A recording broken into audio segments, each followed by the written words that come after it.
Chamou muita atenção nessa mudança aí é que no início tá todo mundo falando que tem que jogar o 5, tem que jogar o 5.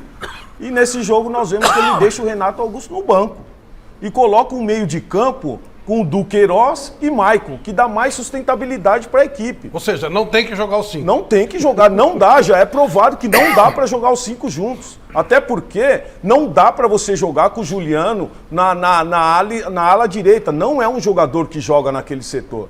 Então, com o Maicon e com o Duqueiroz no meio campo, você tem um desafogo, com os laterais pode chegar mais, você dá liberdade para o próprio Paulinho jogar. Então foi isso que nós vimos. Nós vimos um meio campo com mais sustentabilidade, um meio campo muito mais forte. É lógico que você depende muito da qualidade técnica dos jogadores. E hoje nós vimos aí o William fazendo uma brilhante partida. Um que não apareceu muito foi o Roger Guedes, hein, Chico?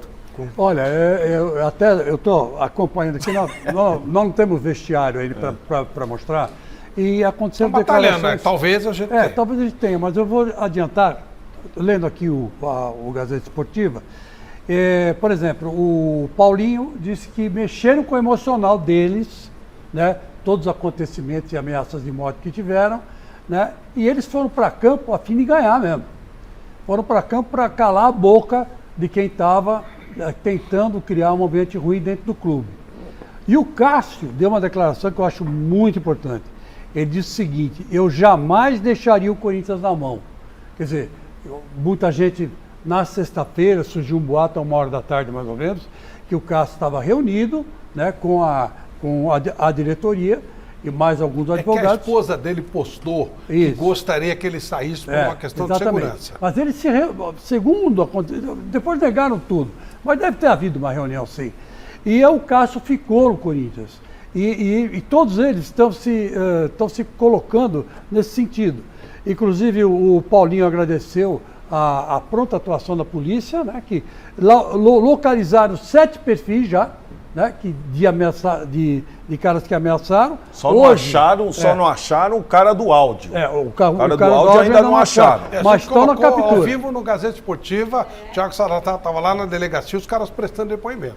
Mas aí eram 4, hoje acharam mais caras, entendeu? Era muita gente, né? Fazendo esse terrorismo. A filha do William foi ameaçada também. Também. Uma criança de 10 anos. As duas filhas. Que é um absurdo. O que é um absurdo. Então, essa vitória do Corinthians, Flávio, eu acho que foi uma resposta. Antes, mas mais nada foi uma resposta. O elenco falou, né? O elenco falou mostrando futebol. Flávio, Chico... Só uma coisa, eu acho que é legal isso aí a gente falar, porque eles passaram uma semana de cão, cara. Uma semana de cão. Mas aí eu já não acho legal, vou te explicar por quê. Senão parece que só jogou por causa da pressão. A ameaça. E se a gente quiser, se a gente for justo, o William tem procurado o jogo que tem jogado, não jogou na altitude. Na altitude nós sabemos a dificuldade que é para jogar. Possível o Renato Augusto tem corrido, Paulinho está no momento de baixa, mas acontece. Eu não estou inventando declaração nenhuma. Eles que estão tocando no assunto. Entendi. Então afetou isso sim, claro que entendi. Afetou. Mas ainda assim, eu acho que é meio complicado, até não estou falando de você, eu não estou dizendo que por causa das ameaças eles jogaram bem. Eles estão dizendo isso. Sim. Que eles sentiram, que a família sentiu, que eles estavam já super deprimidos. E resolveram jogar bola hoje e jogaram. Porque esses mesmos caras que ficam aí ameaçando são os mesmos que depois, quando ninguém vai querer jogar no Corinthians, não vai, já aconteceu isso no passado. Ninguém queria jogar, fiz a proposta para o Gilberto logo nos anos 2000, não quis, ninguém queria ir por causa disso. São os mesmos que vão ficar gritando, queremos jogador. Então você tem que respeitar e ter noção. Há um detalhe importante, quando terminou o primeiro tempo, o William e o Paulinho saíram colocaram gelo e tal. Eu não sei se eles passaram do ponto do condicionamento físico deles.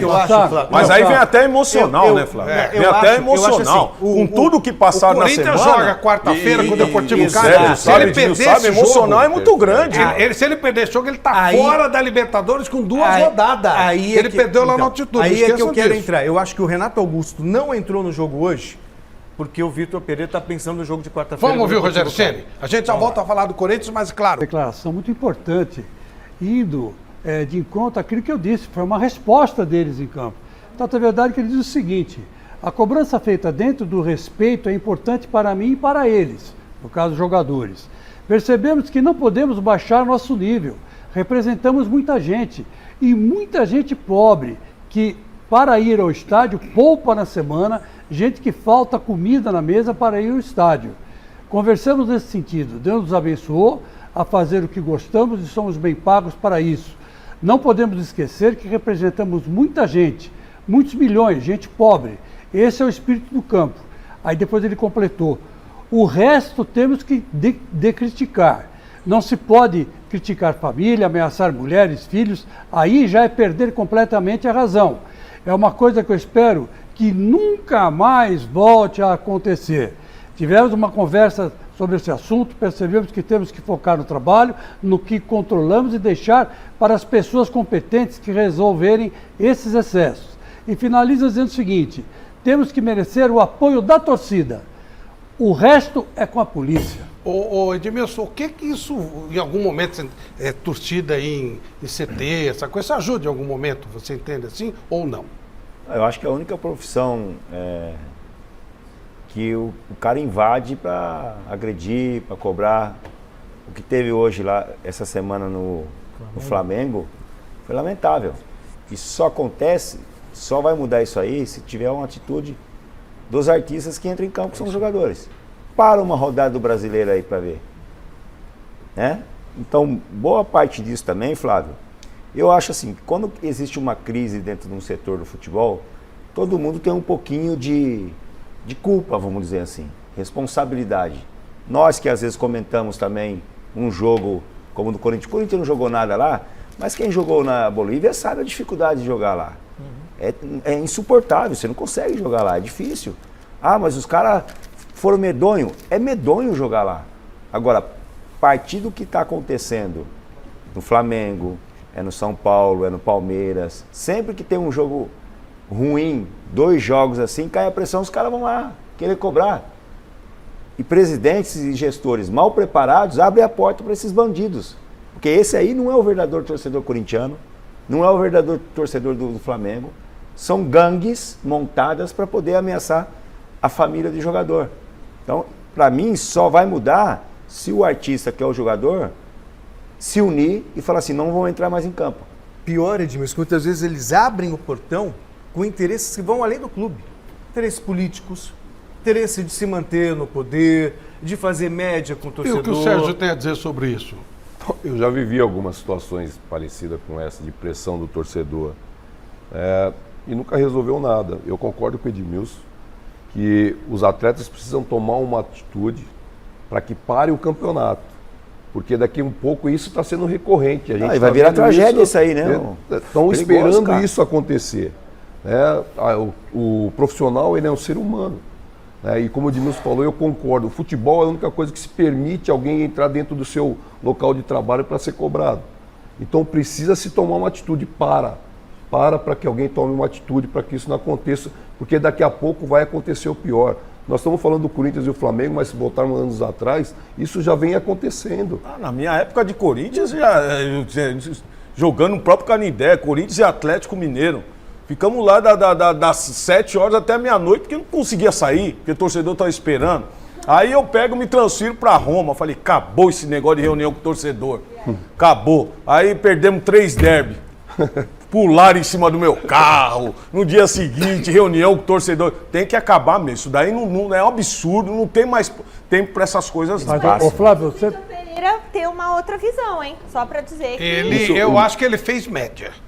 Então, mas aí ele fez média, então aprovou a ida da torcida lá, né? Eu acho que são coisas distintas. Deu resultado no final. Porque quando ele fala cobrança, eu acho que cobrança é ok, normal. É uma profissão. Olha, aqui nós estamos analisando o trabalho dos caras e tal. Agora, ir lá, eu acho que é uma invasão. É como se o Paulo Sérgio fala alguma coisa que a pessoa não concorda, ela ter direito de entrar aqui e tirar satisfação. E apontar o dedo ainda. Eu mas acho não foi você fala direito, o que é pior, né? Entendeu? O que é pior ainda. Mas Esse é o pior, que mais ser me convidado por preocupa com diretor isso que quer fazer tudo, média, Flávio, é pior. é o dirigente Então, fazer isso, cara. Porque, na realidade, se não é o dirigente dando liberdade, o porteiro não vai abrir. Não vai abrir. Claro. Não vai abrir. Claro. Não pode abrir. Claro. Só vi um ter coragem de fazer isso, Paulo Nobre.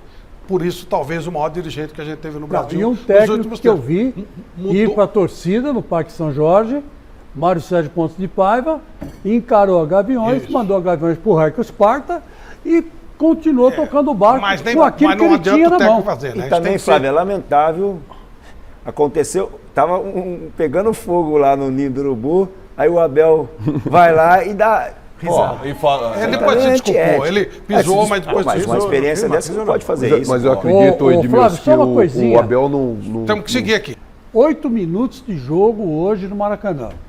O William já tinha dado 3 rush para cima dos marcadores. Tanto é verdade que faltou ar aos 10 minutos. O juiz parou e perguntou para ele, você está se sentindo bem?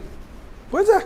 Então, você veja. Mas o campeonato começou hoje, não acaba hoje, hein? Só precisa tomar um certo cuidado com isso. Você vê a raiva que o cara entrou em campo por tudo que aconteceu. Então, por isso que eu digo para você, foi uma resposta desse elenco para a torcida.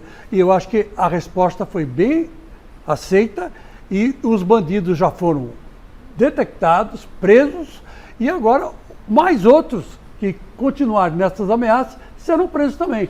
Bom, é o seguinte, o futebol, ele